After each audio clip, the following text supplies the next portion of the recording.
Okay, so I'm a little behind on the video project here, but that's for two reasons. One, I am very busy in my actual life, and two, I tried to put this one together once already, and I failed. The standards I set for my videos are not terribly high, I admit, but I do have some standards. Typically, when I screw up the premise for a video, I just give up on it. But this time it's different. I wanted to be sure to do this one. It has to do with the famous Miranda Warning.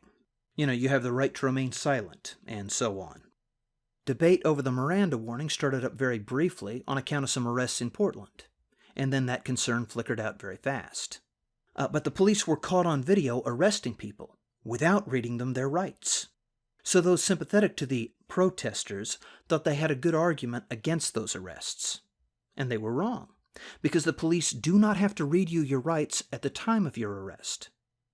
If that was the entire conversation, I would have been happy with it. But there was another point being made that I have to comment on. I have here a clip from a Tim Pool video.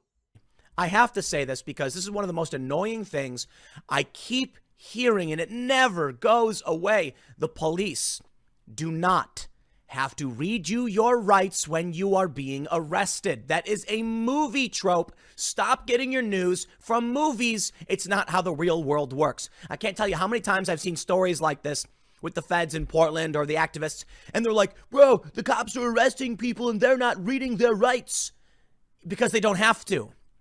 Mirandizing someone, when they say you have the right to remain silent, anything you say or do, that is for the legal protection of the police. Whoa! What was that? That is for the legal protection of the police. It is for them, not for you, for them. Okay, now that's not even close to being true. They're trying to legally protect themselves in the event they want to go after more than just you, if they want to investigate. But if the police literally watch you throw a brick, they don't need to read you your rights because they know you did it. In fact, they technically don't even need to read you your rights if you're out in a riot. They can be like, probable cause, we had reason to suspect, they were arrested. And if you start talking and then trying to argue later that, well, I wasn't read my rights, it still might not even work.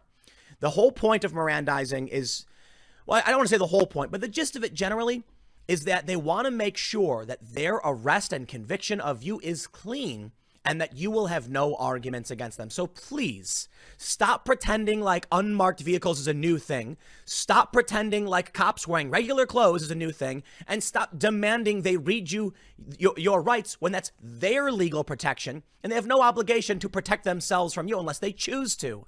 Yeah, see, that's not right at all. I wouldn't have been worried about this if Tim Pool had been the only person that I heard say it. But I heard it from 2 or 3 other people besides him. So it could be that this is a common misconception, and it's one that I just can't leave alone. The Miranda Warning is not something that exists to protect the police. It exists because our rights must be protected from the police. Suspects and victims have the same rights, even if they shoot old ladies and a puppy. We protect the rights of the accused in this country, in order to protect the rights of everyone else as well. The Miranda Warning is one of the best-known testaments to that principle. I'll go ahead and explain it. Now understand, I am not a lawyer, and I cannot stress that strongly enough. I am not a lawyer. You a lawyer? I look like a fucking lawyer. Also, this is just a cursory internet search, nothing more, and that's deliberate. I wanted to illustrate it. How hard is it to find the truth here? No, not very hard at all. From mirandawarning.org. It is important to note that the police are only required to Mirandize a suspect if they intend to interrogate that person under custody.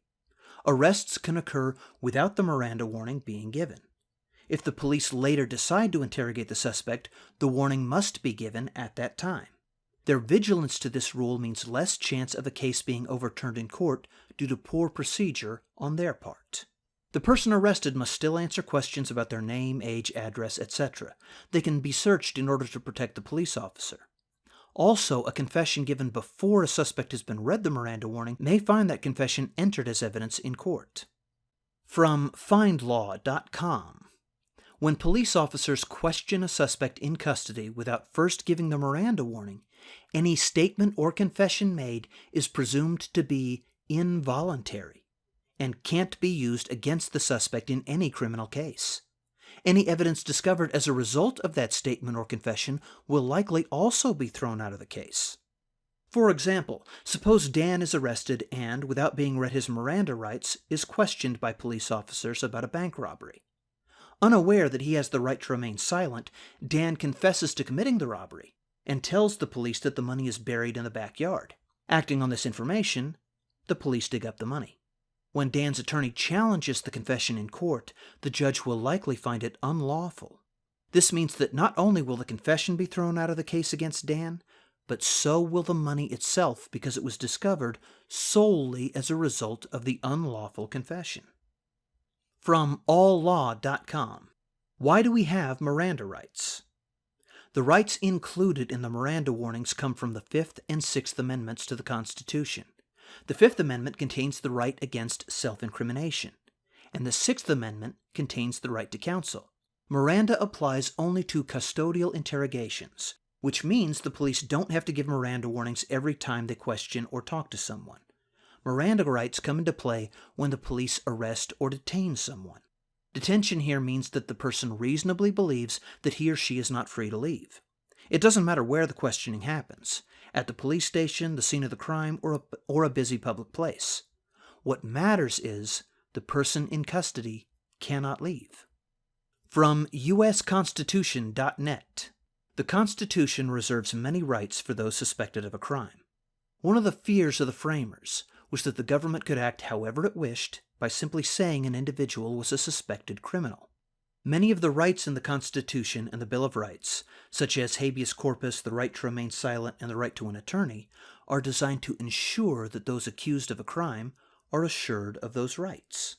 So, contrary to what Tim Pool and others would have you believe, the Miranda warning does not exist to protect the police from us. It exists because we are protected from the police. It exists because our Fifth and Sixth Amendment rights must be protected from the police, even by the police. There are a lot of procedures and requirements that the police must fulfill in their work. Police power is restrained so that our rights can be preserved. Now, it is true that a police officer's motive for reading the warning is to protect the integrity of his investigation. He is protecting his own interests. But the reason it helps him is because our rights cannot be ignored by the police. That's important for people to understand. It's important for people to understand what their rights are, and it's important for people to have some grasp of what powers the police have and what power they do not have. The Miranda warning is not a tool for police protection, and it is something they are required to do. It's probably also important for people to know that even if the police lose a piece of evidence due to a failure to inform a suspect of his rights, the case might still be won. Ernesto Miranda's own case is an example of that, and he is the man the Miranda warning is named for. As for Ernesto Miranda, his initial conviction was thrown out, but he did not become a free man. The police had other evidence that was independent of the confession, and when Miranda was tried a second time, he was convicted again. After his release from prison, Miranda was killed in a barroom brawl. I guess that's poetic justice. He was guilty of kidnapping and rape, so it's good that he was convicted. Scumbag that he was, though, he left a legacy that helps maintain our rights.